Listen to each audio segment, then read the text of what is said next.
Hi everyone, welcome to commerce कक्षा। Trial balance accounting के process का one of the last steps. Accounting का definition क्या बोलता है? Accounting is an art of recording, classifying and summarising financial transactions.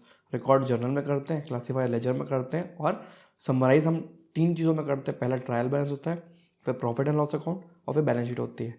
तो हम रिकॉर्डिंग जर्नल की देख चुके हैं, क्लासिफिकेशन इनटू लेजर देख चुके हैं। अब हम समराइजिंग करें ट्रायल बैलेंस बना के। सबसे पहले हमने अभी तक सोर्स डॉक्यूमेंट देख के जर्नल एंट्री पास करना सीख लिया। फिर हम जर्नल एंट्री देख के लेजर बनाना सीखे। अब हम क्या करेंगे, लेजर देख के ट्रायल बैलेंस बनाएंगे।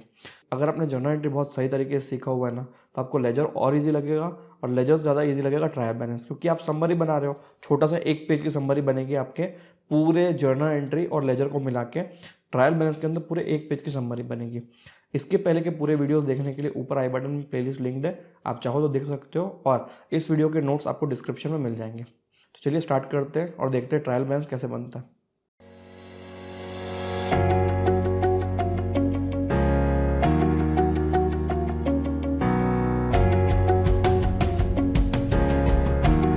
अकाउंटिंग वही सेम चीज़ मैं बता रहा हूँ कि रिकॉर्डिंग, क्लासिफाइंग, समराइजिंग, फिर जर्नल, लेजर और trial balance, profit loss account, balance sheet वाली बात हो गई। ठीक है, फिर ट्रायल बैलेंस। ट्रायल बैलेंस क्या है? ऐसा एक स्टेटमेंट है जहाँ पे आप सारे अकाउंट के बैलेंसेस लेके आते हो लेजर से, सिर्फ बैलेंस।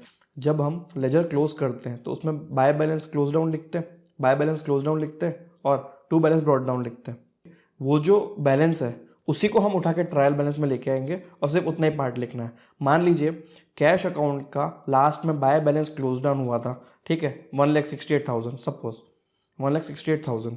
तो ये क्या है? डेबिट बैलेंस है। तो आप ट्रायल बैलेंस में सिंपली एक लाइन में लिखोगे, number 1 cash account, debit column में डालना है 1,68,000। नेक्स्ट कैपिटल अकाउंट का बैलेंस 2 लाख रुपीज़ था, ठीक है, क्रेडिट बैलेंस था, तो आप लिखोगे 2 कैपिटल अकाउंट और क्रेडिट कॉलम में लिखोगे 2 लाख। सिंपली ऐसे करके सारे अकाउंट्स का आपको बैलेंस वहाँ पे ट्रायल बैलेंस में डाल देना है। लेजर देखो, लेजर के लास्ट में बैलेंस होता है, बैलेंस उठाओ, ट्रायल बैलेंस में खाली लिख दो।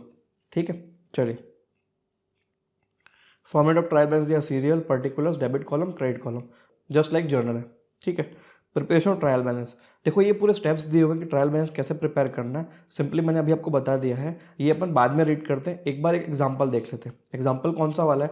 जो हमने लेजर के फर्स्ट पार्ट में एग्जांपल लिया था, क्वेश्चन से जर्नल बनाया था, लेजर बनाया था, उसी को कंटिन्यू कर रहा हूँ। उसी का लेजर कॉपी कर लिया अपन ने और उसी को देख के अपन ट्रायल बैलेंस बनाएंगे। तो चलिए, अपने सामने लिस्ट बनी हुई है, कैश, कैपिटल, बिल्डिंग, परचेस, और ये पूरे लेजर अकाउंट्स है बने हुए, same ledger account. I hope आपने बना लिए होंगे। ठीक है, ये वही लेजर अकाउंट्स है। सबसे पहले आप कैश अकाउंट देखो। कैश अकाउंट के क्रेडिट साइड में जो बैलेंस डला हुआ, बाय बैलेंस क्लोज डाउन, ये मैंने लेजर के पार्ट 1 में भी आपको समझाया था कि ये आपका डेबिट बैलेंस है। क्यों? क्योंकि डेबिट ज़्यादा था, इसलिए हमने उसको, इसलिए बैलेंस करने के लिए डिफरेंस हमने क्रेडिट साइड में डाला। लेकिन एक्चुअली में ये क्या है? डेबिट बैलेंस है। तो ये आपका डेबिट बैलेंस है 180 to 650। सिमिलरली कैपिटल में देखो, टू बैलेंस क्लोज डाउन, ये आपका डेबिट साइड में डाला है, मतलब कौन सा बैलेंस है? क्रेडिट बैलेंस है। तो आपको ट्रायल बैलेंस में क्रेडिट साइड में डालना है। ठीक है, तो पूरा प्रोसेस स्टार्ट कर देते हैं। चलिए, ट्रायल बैलेंस प्रिपेयर करने के पहले उसके फॉर्मेट को समझते हैं। मैं आप सबसे पहले हेडिंग डालोगे फॉर्मेट में, ट्रायल बैलेंस ऊपर में, फिर आप डेट डालोगे एज एट 31 मार्च 2020, मतलब जिस दिन ये ट्रायल बैलेंस प्रिपेयर हो रहा है उस दिन की डेट डालनी है हमको। ठीक है, उसके बाद serial number, particulars, debit amount, credit amount. ये जो फॉर्मेट है ये मोर और लेस जर्नल टाइप का दिखता है। अब जितने भी अकाउंट्स हैं उनको सीरियल वाइज नाम लिख दो। सबसे पहला मेरा था cash account, second capital account. ये लिस्ट कहाँ से बनेगी? जितने भी यहाँ पे लेजर है उनको देखिए, पहला कैश है, फिर सेकंड कैपिटल है, फिर थर्ड परचेज, बिल्डिंग, फिर राम अकाउंट। ठीक है, परचेज अकाउंट, देखो एक लाइन में लिखना है, purchase account, building account, fifth Ram account.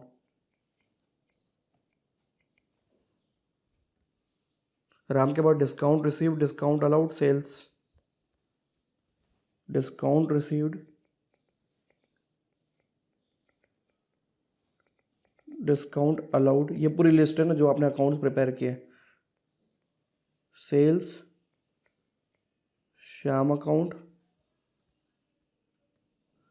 Rent और मोहन और Hari, rent account 11, Mohan account 12, Hari account. मैंने जितने भी लेजर अकाउंट्स थे उनके नाम वहाँ से देख के यहाँ पे लिख लिए। अब हमें बैलेंस डालना है। अब हम बैलेंस डालेंगे, एक एक करके देखते हैं। चलिए सबसे पहले कैश अकाउंट देखते हैं। कैश अकाउंट में बैलेंस लिखा हुआ बाय बैलेंस क्लोज डाउन 182,650। 182,650 लिखा हुआ है, किस साइड लिखा है? क्रेडिट साइड लिखा है, मतलब ये कौन सा बैलेंस होगा? डेबिट बैलेंस होगा। तो हम ट्रायल बैलेंस के डेबिट साइड में लिखेंगे 182,650। 182,650 बन गया कैश अकाउंट, खत्म। इतनी होती है समरी। वैसे ही कैपिटल देख लो। Second account is capital account. अब यहाँ देखिए कैपिटल डेबिट साइड में डाला हुआ है to balance close down 2 lakh rupees, मतलब ये कौन सा बैलेंस होगा? Credit balance. तो आप क्रेडिट साइड में डाल दीजिए 2 लाख रुपीज़।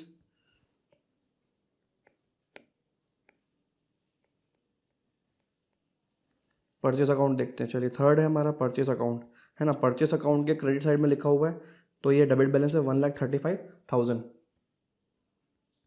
1 लाख। सिर्फ लेजर देखना है और बैलेंस जो लास्ट में निकलता है ना उसको कॉपी करेंगे। बैलेंस क्लोज डाउन, सीडी वाला ना, बीडी वाला मत कॉपी करते रहना। सीडी बैलेंस क्लोज डाउन वाला बैलेंस आपको कॉपी करना है। Next building account. Building account में देखो क्रेडिट साइड में बैलेंस डाला हुआ है, मतलब ये कौन सा बैलेंस है? डेबिट बैलेंस है 50,000। तो डेबिट कॉलम में डाल दो 50,000, सिंपल। इसके बाद है राम अकाउंट। राम अकाउंट में देखिए कोई बैलेंस नहीं है, देर इज नो बैलेंस, जितना आया था उतना चले गया। तो ठीक है, ये ट्रायल बैलेंस में इसकी कोई एंट्री नहीं है कि काट देंगे इसको अपन। डिस्काउंट रिसीव्ड देखिए, इसका बैलेंस 3250 है और बैलेंस अपना डेबिट साइड में लिखा हुआ है डिस्काउंट रिसीव्ड का, तो ये बैलेंस कौन सा हो जाएगा? ये क्रेडिट बैलेंस हो जाएगा 3250। राम अकाउंट का कुछ नहीं आएगा, डैश डैश, और यहाँ पे क्रेडिट बैलेंस 3250। फिर डिस्काउंट अलाउड अकाउंट देखते हैं। चलिए डिस्काउंट अलाउड अकाउंट का जो बैलेंस है ये आपका यहाँ पे आएगा बाय बैलेंस क्लोज डाउन 5600। तो ये क्रेडिट साइड में दिख रहा है, मतलब डेबिट बैलेंस है। बाय बैलेंस क्लोज डाउन 5600, तो डिस्काउंट अलाउड अकाउंट के डेबिट साइड में 3600। ठीक है। Next sales account. Sales account का बैलेंस सीडी डेबिट साइड में है तो क्रेडिट बैलेंस है 1,80,000। ढंग से लिखिएगा प्रॉपर साइड पे, अदरवाइज एरर आ जाएगा। सेल्स हो गया। इसके बाद श्याम रेंट। श्याम अकाउंट का कोई बैलेंस नहीं है, डैश डैश। Rent account.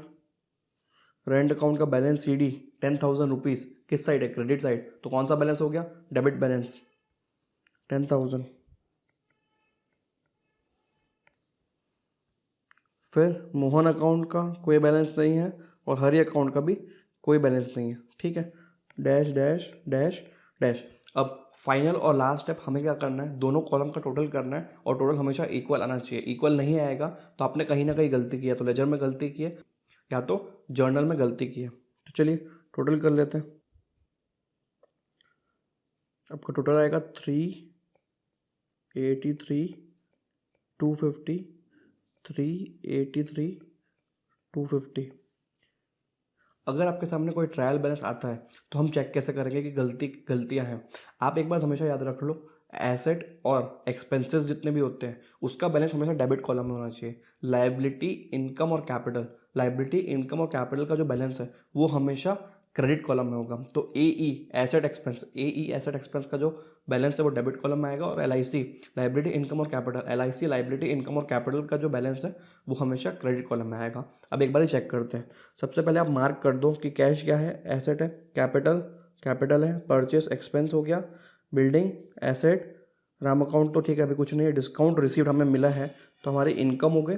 ठीक है, discount allowed expense, sales, income, Shyam कुछ भी नहीं है, रेंट एक्सपेंस, मोहन हरी कुछ भी नहीं है। तो एसेट का डेबिट होना चाहिए, कैपिटल का क्रेडिट होगा, एक्सपेंस का डेबिट, डेबिट, इनकम का क्रेडिट, एक्सपेंस का डेबिट, इनकम का क्रेडिट और फिर एक्सपेंस का डेबिट। इस तरीके से आपको लॉजिक दिमाग में चलाना है और इस तरीके से आप चेक कर सकते हो ट्रायल बैलेंस को। आई होप आपको ट्रायल बैलेंस समझ में आ गया होगा और आपको बहुत ईजी लगा होगा।